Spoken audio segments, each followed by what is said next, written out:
এই ইতিহাস আমরা ভুলে যাই নাই।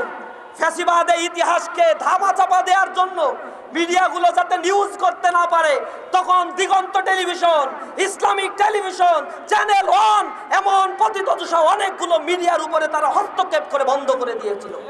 আজকে ঐতিহাসিক শাপলা গণহত্যা দিবসের রায়ের জন্য জনগণ দীর্ঘ সময় ধরে অপেক্ষায় আছে যে জালিম শাহী এই জমিনে আলেমদের রক্ত ঝরিয়েছে, সাধারণ মানুষদের রক্ত ঝরিয়েছে। তাদের বিচারের দাবিতে আজকের এই শাপলা চত্বরে যারা জড়ো হয়েছে, বাংলাদেশ ইসলামী ছাত্র শিবির ঢাকা মহানগর দক্ষিণ শাখার উদ্যোগে আয়োজিত আজকের এই মানববন্ধন কর্মসূচিতে উপস্থিত সম্মানিত অতিথিবৃন্দ, জাতির জাগ্রত বিবেক, সাংবাদিক বন্ধুগণ, সংগ্রামী উপস্থিতি, প্রিয় দেশবাসী, আসসালামু আলাইকুম ওয়া রাহমাতুল্লাহি ওয়া বারাকাতুহু। শাপলার এই গণহত্যাকাণ্ড ফ্যাসিবাদ হাসিনাকে এই দেশে ফ্যাসিজম কায়েমের প্রথম পদক্ষেপ হিসেবে সে এই টেস্ট কেসটি খেলেছিল। তার এই কর্মকাণ্ড মূলত শুরু হয়েছিল বাংলাদেশ থেকে আলেম ওলামাদেরকে নিশ্চিহ্ন করে দেওয়ার জন্য।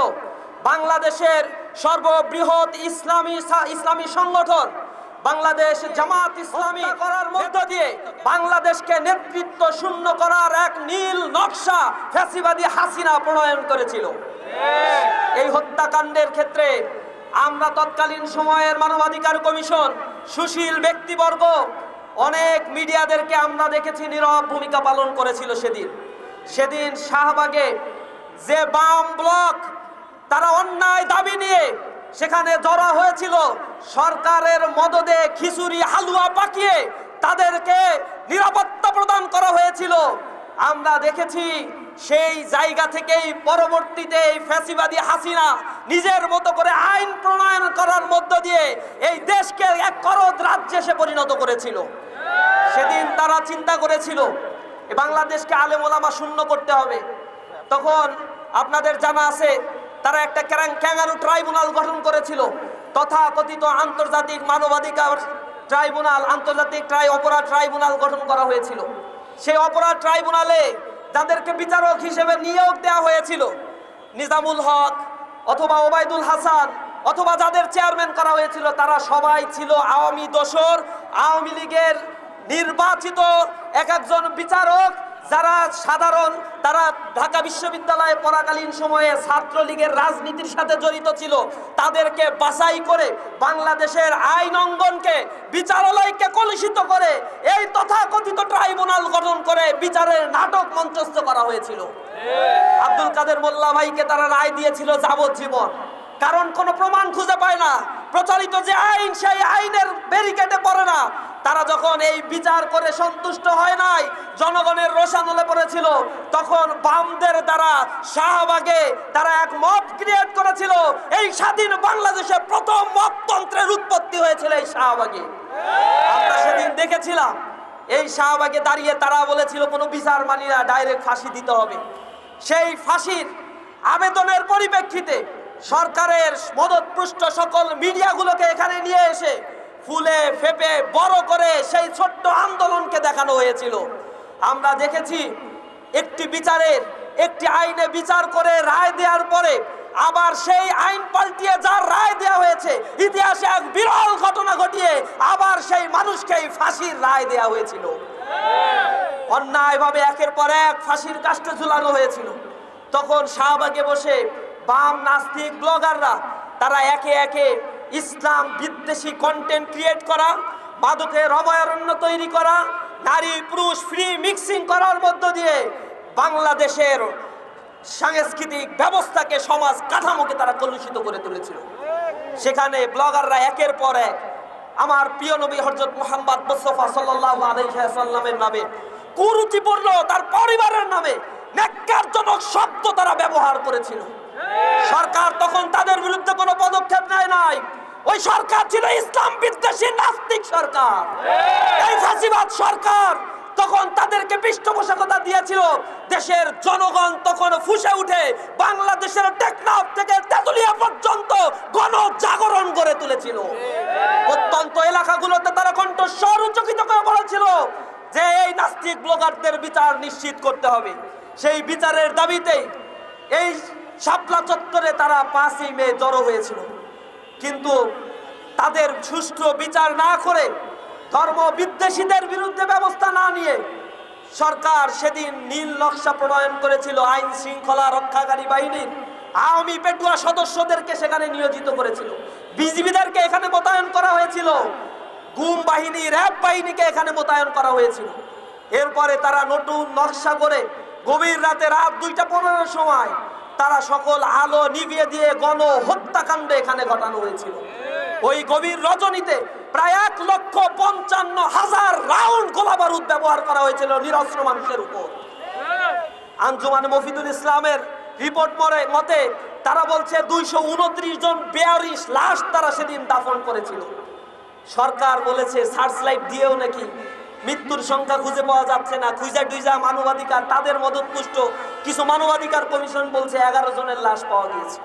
এটা নিয়ে যখন কিছু মানবাধিকার সংগঠন সরব ভূমিকা রেখেছিল, তখন মানবাধিকার সংগঠনের প্রধানদেরকে, আদিলুর রহমান খান থেকে শুরু করে আরো কয়েকজনকে তারা গ্রেপ্তার করে অন্ধকার কারাগারে নিক্ষেপ করেছে।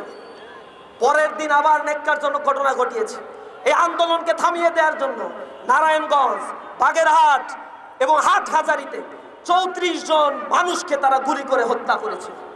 এই হত্যাযজ্ঞের পরে আবার মামলা দেয়া হয়েছিল সেই নিরপরাধ আলেম ওলামাদের নামে। 88,000 মানুষকে সেদিন আসামি করে মামলা দায়ের করে গণগ্রেপ্তারের নাটক সাজানো হয়েছিল। আলেমরা এখানে সাক্ষী উপস্থিত রয়েছে। হেফাজতের সেই মামলায় আমরা কারাগারে গিয়ে দেখেছি 5 বছর, 7 বছর, 10 বছর করে তাদেরকে রাষ্ট্রদ্রোহী মামলায় গ্রেপ্তার করে অবর্ণনীয় নির্যাতন করা হয়েছে কারাগারের প্রকোষ্ঠের মধ্যে। জেলখানায় নিয়ে গিয়ে রিমান্ডের নামে তাদেরকে বঙ্গুত্ব বরণ করানো হয়েছিল। এই রক্তগুলো কথা বলেছে। এই ইতিহাস আমরা ভুলে যাই নাই। ফ্যাসিবাদ এই ইতিহাসকে ধামাচাপা দেওয়ার জন্য মিডিয়াগুলো যাতে নিউজ করতে না পারে, তখন Diganta television, Islamic television, channel 1 এমন পতিতদশা অনেকগুলো মিডিয়ার উপরে তারা হস্তক্ষেপ করে বন্ধ করে দিয়েছিল। দিগন্ত টেলিভিশনের তৎকালীন সময়ের কলাকৌশলী সাংবাদিকদের একটা অংশকে অবর্ণনীয় নির্যাতন করেছে, গুমের মতো ঘটনাও ঘটানো হয়েছিল। মিডিয়াগুলোকে করায়ত্ত করে হুমকি দেওয়া হয়েছিল যাতে নিউজ না করা হয়। ফ্যাসিবাদ উৎপাদনের কেন্দ্রে পরিণত হয়েছিল এই শাপলা প্রান্ত। স্বচ্ছ রক্তের দাগগুলো এখনো আমরা ভুলি নাই। সেই রক্ত আমাদের দেখে দেখে এখনো কথা বলছে। শাপলার সেই রক্তের অভিশাপ জুলাইয়ের 24-এ এসে লেগেছে। তার আগুনে তারা নিক্ষিপ্ত হয়েছে, ফ্যাসিবাদ পতিত হয়েছে, তারা দিল্লিতে গিয়ে পালাতে বাধ্য হয়েছে। আমরা বলতে চাই, ইন্টিরিম গভর্নমেন্টের সময় আমরা এখানে দাঁড়িয়ে মানববন্ধন করে দাবি করেছিলাম, স্মারকলিপি দিয়েছিলাম, সরকারের দৃষ্টি আকর্ষণ করেছিলাম। আন্তর্জাতিক অপরাধ ট্রাইব্যুনালে তাদের মামলা দায়ের করা হয়েছিল। সেই মামলার ক্ষেত্রে আমরা ধীর গতি লক্ষ্য করছি। সরকার ইতিমধ্যে বলেছে জুলাইয়ের মধ্যে এই শাপলার গণহত্যার রায় তারা দিবে। আমরা বলতে চাই, কোনো তালবাহানা আর কাউকে সন্তুষ্ট করার জন্য যদি কোনো রায় দেওয়া হয়, জনগণ আবার রাস্তায় নেমে শাপলার শহীদের হত্যার বিচার নিশ্চিত করার জন্য চেষ্টা করবে ইনশাআল্লাহ। আমরা বলতে চাই, আপনারা সুষ্ঠু বিচার করুন। সেদিন আপনারাও ভুক্তভোগী ছিলেন। শাপলার ওই সময়ে গণহত্যা পরবর্তী মানুষ ফুঁসে উঠেছিল, হাসিনা বিরোধী মনোভাব মানুষের মধ্যে ছিল, কিন্তু রাজনৈতিক দল হিসেবে আপনারা সেদিন বিরোধী দলের যে ভূমিকা পালন করার দরকার ছিল, বিন্দুমাত্র ভূমিকা পালন না করে সরকারের সাথে আতাত করে সেদিন রাজনীতি আপনারা করেছিলেন। রাস্তায় নামেন নাই, কোনো প্রতিবাদ আপনারা করেন নাই। আমরা সেই ইতিহাস ভুলি নাই। আমরা বলতে চাই, সেই রক্তের ঋণ শোধের সময় এসেছে। যে মানুষগুলোকে হত্যা করা হয়েছে তার সুষ্ঠু তদন্ত করে বিচার নিশ্চিত করতে হবে। ক্ষতিগ্রস্ত পরিবারগুলোকে পুনর্বাসন করতে হবে। তাদের আর্থিক সহ তাদের পরিবারের যে ক্ষয়ক্ষতি হয়েছে, হামলা মামলা হুমকি দেওয়া হয়েছে, লাশ গুম করা হয়েছে, তার সকল প্রতিকার আইনগতভাবে ওই বিচার আইনগতভাবে সেই পরিবারকে দিতে হবে। সর্বোপরি আমরা বলতে চাই, আমাদের এই বাংলাদেশে ইসলাম নিয়ে, ধর্মীয় অনুভূতি নিয়ে কেউ যাতে আর তালবাহানা করতে না পারে, আঘাত করতে না পারে, এজন্য অনতিবিলম্বে ব্লাসফেমি আইন বাস্তবায়নের জন্য সরকারকে অনুরোধ জানাই। নাস্তিকরা যারা রয়েছে তারা মূলত বলে তারা ধর্ম নিরপেক্ষ, কিন্তু তাদেরকে অন্য অন্য ধর্মের ব্যাপারে কোনো কথা বলতে দেখবেন না। তাদের মূল এজেন্ডাই হচ্ছে ইসলামকে ক্রিটিসাইজ করা, ইসলামকে হেয় প্রতিপন্ন করার জন্যই মূলত তারা এজেন্ডা বাস্তবায়ন করে থাকে। সুতরাং আমরা বলতে চাই, ইসলাম হচ্ছে সেই মানবতার ধর্ম, যে ধর্ম সাম্য আর মানবিক মর্যাদা মানুষকে শিক্ষা দেয়। সুতরাং এই ধর্ম নিয়ে যারা অনভিবেক চর্চাগুলো করে, তাদের ব্যাপারে আমাদের কঠোর হতে হবে। বাংলাদেশ মুসলিম অধ্যুষিত একটি দেশ, এই দেশের জনগণের মধ্যে ইসলামী সেন্টিমেন্ট লালন করি আমরা। এদেশের জনগণ সকালে তাদের ঘুম ভাঙে মসজিদের ভাইকে আল্লাহ রাব্বুল আলামিনের নাম নিয়ে আজানের মাধ্যমে, আমরা আবার ঘুমাতে যাই আজানের শব্দে। সুতরাং এই বাংলাদেশে শাহজালাল, তিতুমির, শাহপরান, সৈয়দ আহমদ ব্রেলভির বাংলাদেশে কখনোই এই বাংলাদেশে নাস্তিক আর মুরতাদদের স্থান হবে না। নাস্তিকতার নামে এ দেশের জাতির মধ্যে বিভাজনের রাজনীতি আর মেনে নেওয়া হবে না। প্রত্যেকে তার ধর্ম স্বাধীনভাবে চর্চা করবে। যারা মুক্ত মনের চর্চা করতে চান, তাদের মুক্ত মনের চর্চা অবশ্যই কাউকে আঘাত করে বা হেয় প্রতিপন্ন করে করা যাবে না। সরকারকে এ বিষয়ে আরো সচেতন থাকা এবং শাপলার হত্যার বিচারের দাবি জানিয়ে আমার কথা এখানে শেষ করছি। আসসালামু আলাইকুম ওয়া রাহমাতুল্লাহি ওয়া বারাকাতুহু।